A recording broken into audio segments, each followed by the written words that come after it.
Salve Deus, aqui é o mestre Robert Fernandes, vai falar um pouco sobre o seu povo e o adjunto Marabô. Salve Deus, mestre.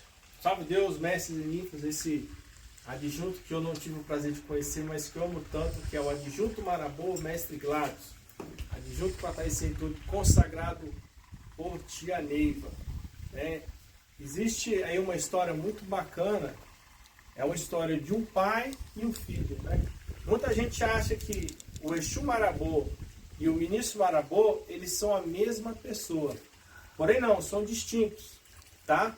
Assim como o Veronildo diz que o ministro Uruatã, né, também já teve reencarnado no plano físico, o Gladson nos contava, né, passou por Saldanha, né, alguns veteranos Marabô, como o nosso saudoso mestre Gersi da Junta Lazul, que já partiu, né, o mestre Manuel Rosa também, adjunto Janaro, que deixou muita saudade, por são veteranos também, contava essa história, né? Tia Neiva não deixou nada escrito, tá? É uma história assim que foi passada de geração para geração. Existe uma outra história que o atual representante conta que eu não conheço e não foi essa que eles me passaram. Eu estou passando, eu vou passar assim bem brevemente. Essa semana eu já escrevi ela, devo publicá-la com todos os detalhes, né? Mas o pai do ministro Marabô, que seria, salve Deus, o Exu Marabô, ele viveu nesse plano físico, né? Naquela época de César, né? Ele era um general muito temido, né?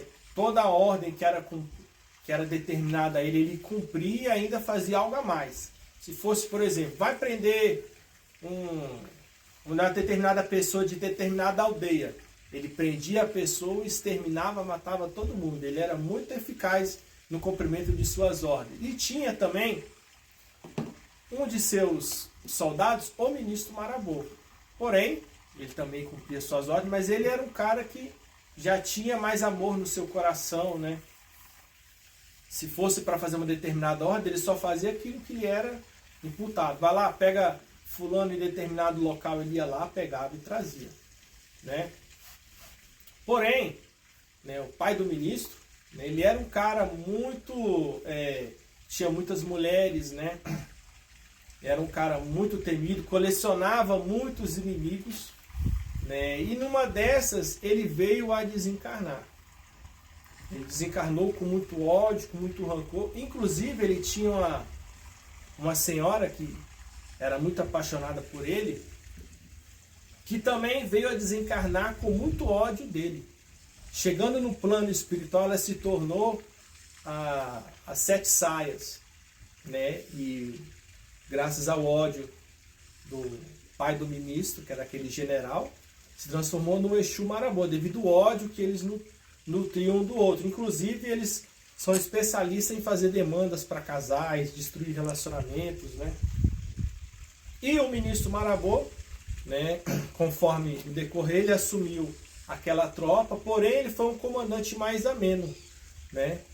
Não vou dizer que ele foi igual a Rei do Bale, né, mas ele procurou se manter mais fiel àquilo que somente lhe era pedido, né? Naquela época também falava-se muito de Jesus, né? O ministro Marabô chegou a conhecer João, né? E quando o ministro Marabô desencarnou, chegando no plano físico, ele foi se encontrar com o pai Seta Branca, né?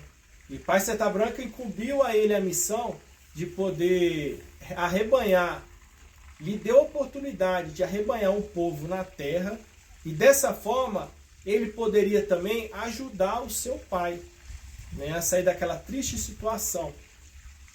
Aí a gente entende que todo o trabalho espiritual coletivo do povo Marabô, parte desses bônus são direcionados também para poder livrar, né, salve Deus, o Exu Marabô dessa condição, para que ele possa se compenetrar de Jesus, para que ele possa também voltar às suas origens.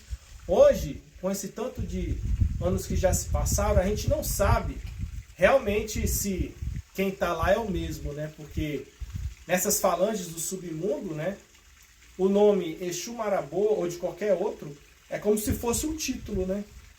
Você pode ver na história de Manuel Truncado, né? Ele se transformou também lá um Exu, mas quando ele saiu, o filho substituiu ele, mas ficou com o mesmo título, né? Então a gente não sabe se o pai do ministro já evoluiu ou não, né?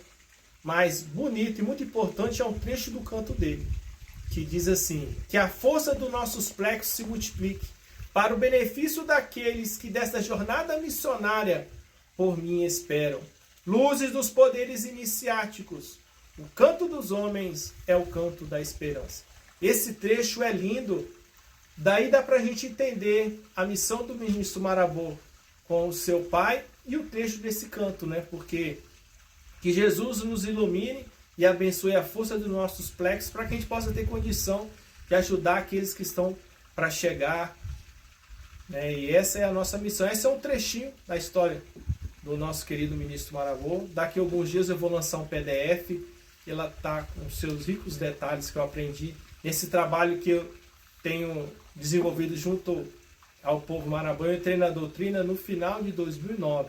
Digo que sou um fraldinha, mas eu sou um fraldinha que sei das coisas e que coleciono bons momentos. Salve Deus!